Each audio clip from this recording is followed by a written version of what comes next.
Fair, host a special report. Thank you for staying up late with us tonight. All right. Sean Hannity today. There are deranged people. Every second, minute, hour, 24-hour day, deranged Trump haters spending today celebrating the president's COVID-19 diagnosis. Others actually he died. We will call out these truly despicable people after the break.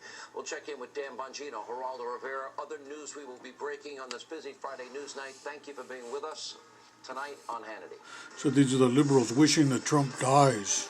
Many people, both sides of the aisle, in other words, good, decent Americans, actually put politics aside to wish the president, the first lady, and the family well following the diagnosis. But unfortunately, but predictably, there are some notable exceptions who instead use the illness and diagnosis as a line of attack against the president. For example, unhinged far-left Senator Chris Murphy actually used today's news as an excuse to rehash, believe it or not, the Russia lie, hoax, and conspiracy theory. Pretty repulsive, pretty sickening, but take a look for yourself.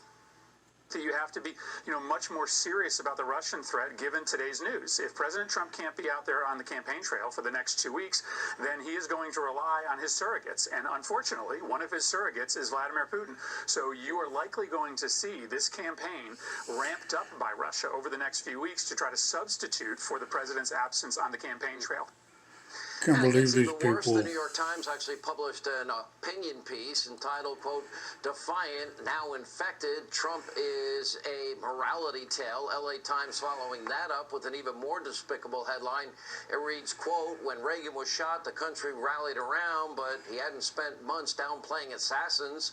Washington Post tweeting, quote, "Well, imagine what it will look like to have to think about Trump following the diagnosis." They deleted that. Yeah, don't forget it was the Washington Post. They have their own history and timeline, which we've gone over. Or the New York Times, who says it's not safe to travel to China, and other dumb things these media outlets reported early on. CNN's Don Lemon, he's losing it, suggesting the infection was some sort of payback for calling the virus a hoax, something the president never did or said. And former Hillary Clinton campaign spokesperson and Obama White House staffer Zara Rahim actually said that she was hoping that the president drops dead. Former director of Progressive Partnerships, Elizabeth Warren, a guy named Max Berger, tweeting that the president deserves none of our sympathy. Deranged Washington Post columnist Jennifer Rubin had yet another complete meltdown that included smears against the First Lady, even attacked the president for being flown to Walter Reed instead of driven. CNN's fake news Acosta tweeting, quote, "Trump did not stop for questions after the president walked out of the White House to Marine One earlier this evening." And liberal commentator Torre also said he would take a, quote, "hard pass on praying for the president." Deranged Hollywood actor Tom Arnold, nice guy that he is, he actually posted Hope Hicks' phone number. MSDNC host Joy Reid, liberal filmmaker Michael Moore, they're out there floating conspiracy theories that the president was faking having the virus altogether to garner sympathy. Speaker Pelosi claiming the president's attitude towards the virus was, quote, a brazen invitation to become infected. Hold on a second. Wasn't she the person telling us to go to Chinatown? Wasn't she the one that broke protocol and the laws and the rules out in San Francisco? Didn't we have video These people are of her, beyond the pale. literally in a salon that was supposed to be closed, not even wearing a mask, having Unbelievable. so she could get her hair done, and then attacking the owner of the salon? And the New York Times even suggesting that the president might not be able to remain on the ballot. Let me be clear. Now, well, you would think it's not a time for divisive politics, certainly isn't a time for bizarre conspiracy theories and endless speculation. It might be a time to actually be somewhat decent. Here with Reaction, Fox News. They got to politicize everything, even Trump being in the hospital. My God. This is the worst pandemic since 1917 and 18, Geraldo. This is what it is. Americans understand that part. Now, the fact that the president put the travel ban in effect, the subsequent travel bans, he's the one that acted faster than anybody. He upplayed the part with his actions, and he explained that, but people don't want to take that part of what he done seriously. It shows that he took it seriously. Built out the PPE, was praised by the likes of Gavin Newsom and Andrew Cuomo at the time when they most needed him. But I guess this is who people are. Just have to accept it. Sean, let me just say that Zara person and that Max person, they are disgusting, beneath contempt, and they make me want to spit. It is absolutely horrifying, but in a way we've come to expect it from the Trump haters. They know no bounds. What bothers me just as much, but in a much different way, 180 degrees away, and I send our thoughts and prayers obviously to the President and to the First Lady. I hate when I hear the BS cliche and abundance of caution. The headline here is that the President of the United States and the First Lady of the United States have been diagnosed with COVID disease. The President has been hospitalized for COVID disease, a wicked, dangerous, deadly disease that's already claimed 208,000 American lives, 1 million worldwide.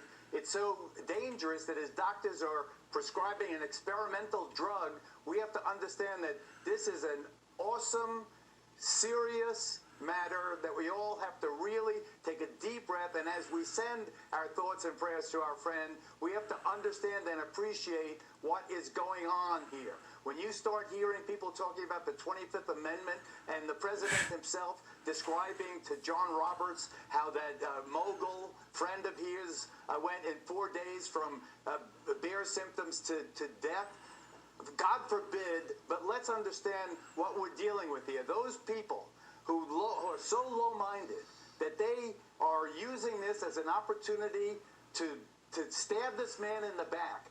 They should be ashamed of themselves. It is horrifying, and they should all look in the mirror and say, what the hell? Are we all Americans here? How many presidents do we have at a time? So we just hope for the best. They have no shame. What's at stake here, Sean? They have no shame, Geraldo. And I really do. And from the very beginning, one thing I was very consistent.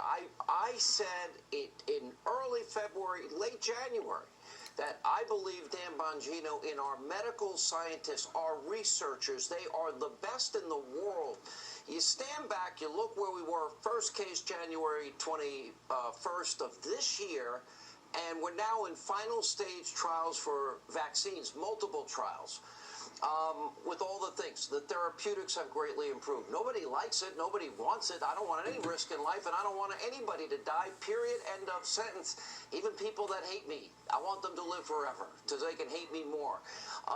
But the reality is what it is, and that is, as Dr. Ozzie would always say it on my radio show, as he was on every day for a while during the height of this, you go to fight with the army you have, not with the one you wish you had. And it was never perfect, but you do the best you can. Our medical scientists, researchers, doctors, nurses, they've done an amazing job for this country. And we should applaud all of them. Yeah, they have, Sean, and there's definitely a better understanding of the cytokine storm, which is a result of the infection, which is probably a secondary cause of death other than the infection itself. There's obviously better understanding of therapeutics, antivirals, the use of vitamin D and zinc and other things you've heard tonight from the medical professionals. But just in regards to the opening of your segment, first I just want to obviously ask the Lord to give the President and the First Lady the strength to deal with this tremendous obstacle in front of them. He needs our prayers. And I do want to sincerely thank Keep some praying. of the Democrats and liberals out there on social media who did the right thing. I mean, people like Tulsi Gabbard, who came out early this morning with a very wonderful statement of support for the President and the First Lady. It was nice, and it was really good to see.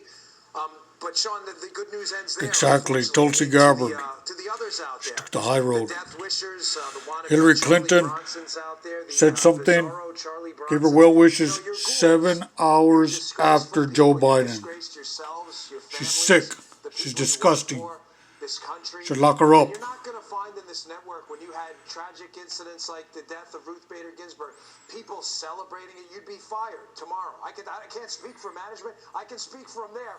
I'm telling you right now, you'd be off this place tomorrow, and rightfully so. I'm not trying to virtue signal anyone. I'm just suggesting that this is a Army Hammer You may not like his The guy from choices, you may not like his Scrubs, policies, they all said it was a but hoax. They laughed. Geraldo's right. How is he He's sick from a infected with very hoax? serious virus. You know what? You can do the report card later. If anybody has Lone Ranger or Scrubs, they should just burn it. Well said, both of you. All right, Geraldo, Dan Bongino, thank you. When we come back, the architect Karl Rove, he's here with some important insight. There you have it. The liberals handling the president's diagnosis. Also, are going crazy, bloodthirsty. On the president's illness in order to stall. They can't wait for Donald Trump to die. Break from politics. They're wishing that he dies. It won't happen. Keep praying.